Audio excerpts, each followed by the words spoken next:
Good morning, folks. Welcome to another beautiful day out here in West Vancouver. It's the 5th of June, about 5:45 in the morning, almost ready to go for our run. We are running 6Ks these days, me and Stan, because we're slowly building up for the 10K run that I have in July. But it is a stunning morning. It looks like the sun is out. Check that. The clouds are gone. It's still not warm. It's still like 10 or 11 degrees Celsius. But I'm quietly hoping that summer is going to start soon, which would be amazing. Anyway, today I wanted to talk about, guess what? Property, housing again. So I was thinking about something interesting earlier. You know that, everybody is like going, well, the property prices should come down, and it should, because it's absolutely unaffordable to either buy property. I'm talking to people that are renting 3-bedroom houses or 2-bedroom houses, and they're paying $5,000-$6,000 a month. That is just nuts. It's just crazy. And don't think that faraway places is much cheaper. They are, but it's just growing and it's just getting worse. Anyway, so a lot of people we all agree that property prices should change and that it should become more affordable. But something I realized last night, or when I was thinking about it, is that, remember, for every win, especially in property, somebody has to lose. So if the property values crash down, there are people who bought houses at this high rates that are now going to have to lose money. The prices can't come down without causing some people a loss. So I guess what's the old saying? One man's gain is another man's loss. So I don't know how they're going to do it. How is the property prices going to come down? The government is going to continue manipulating it because they can't let it crash, because if they let it crash, they're going to let a lot of taxpayers and a lot of people actually take a hit, and I don't think they will do that. So that's going to be an interesting one. Oh, look at the ship going out. Hope you guys can check it. Oh man, I must get myself a different camera lens so that it's not that far out. Anyway, look at how stunning it is out there. Anyway, back to what I was saying. The thing is, for the property prices to go down, there's a bunch of people that are going to have to take a knock. And I'm not sure that the government is going to want to have that, because who are the people that's going to go take a knock? These are productive people in society, people that had the money to buy houses. And now there's a lot of them that are in trouble actually at the moment. I'm reading it more and more, people whose monthly payments have gone up so much that they can't actually afford the payments on their properties anymore. So it's a tough one. And then you get some of these oaks that go about and they're like, no, we shouldn't let, who was it? Anyway, we shouldn't let the property prices go down. Oh, the reason I was thinking about it is because Trudeau actually had a slip. He was in some interview and they asked him, how are we going to get the property prices to go down? Or they asked him about getting the property prices to go down, housing prices. And he said, well, you can't actually have them go down, because that's not ideal for the economy. Something along those lines. I must actually go and find that clip and show you at some stage. But anyway, so that's why I started thinking about it.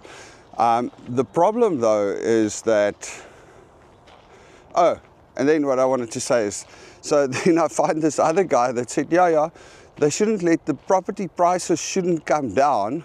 People should just earn more money. They must make sure people's salaries go up so that they have more money so they can earn, they can purchase properties.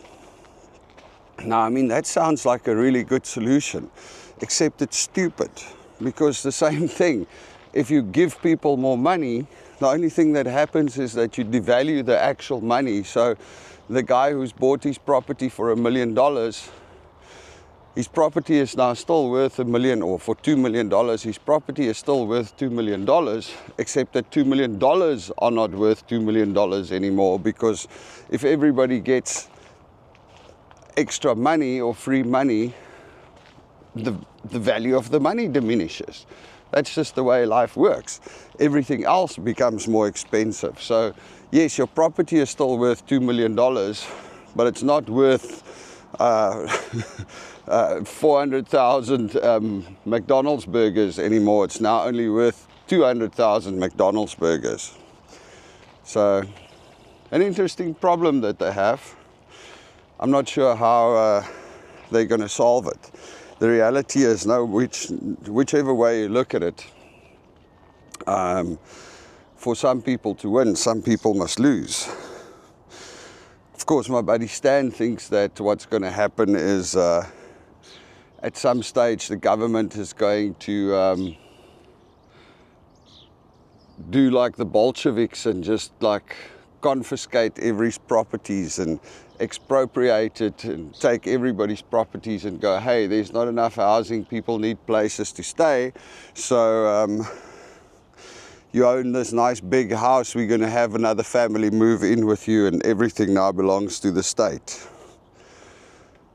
Which, in all honesty, the way things are going these days with all of the controls from the government is not complete. There's not a non-zero chance of that, if you ask me. I mean, the way that they are granularly starting to control everything, you got to wonder where it's going to stop. Although I think what will probably happen is hopefully old Polyev will win the upcoming election and then things will start normalizing a little bit. But once again, even with that, you're sitting with a situation that Polyev is running off of the idea, he's running his campaign based on the fact that he's going to make government smaller and have government get out of people's business, you know. Now, while I love the idea and it's great, the problem is obviously that if he makes government smaller, a whole lot of people that are in government at the moment is going to end up losing their jobs. And, you know, those people are not going to vote for Polyev because for them that's not a win. So it's an interesting concept. I wonder where it's going to go. I saw this thing, I read this thing this morning where they were talking about MIT scientists that ran simulations in the 1970s about when the world will end. And they did this whole study. I mean, real smart people. They did this whole study and they said, well, you know, if we carried on like we did in the 1970s, the world would end in 2000. Obviously, the world didn't end in 2000. Well, and the concept was that we are either going to use up all the resources or we are going to completely destroy the world with pollution, and I don't even think they knew about global warming then. But anyway, we are going to completely destroy the world through industry. So that was the idea.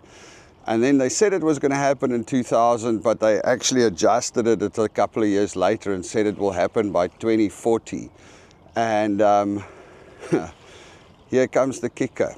The only way they said, from all the scenarios that they had, the only way that they could run it, or the only simulation that they ran where the world didn't end, was where the whole world was fully controlled to the T by a few people. So in other words, it was not a world of trying to get ahead. It was not a world of competition. It was a world of total control, where the government told you what you can do and what you can't do. I think maybe that explains why a lot of the governments are trying to move in that direction, right? Anyway, interesting thought. Politics, different story. Oh wow, look at the back there. Looks like the sun is coming through the clouds.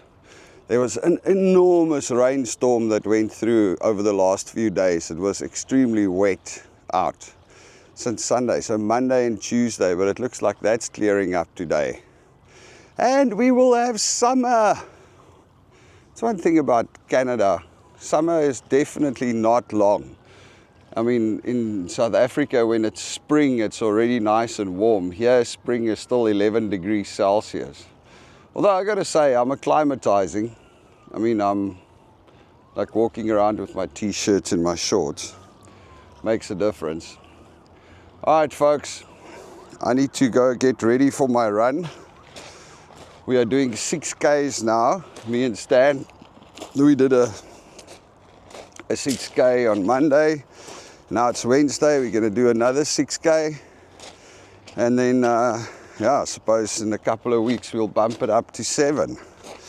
I'm actually thinking of getting a little other camera so that I can strap it on when we go for the run. It'd be cool to show you guys how we do it. Anyway, you all must have a beautiful day, and we'll speak again soon.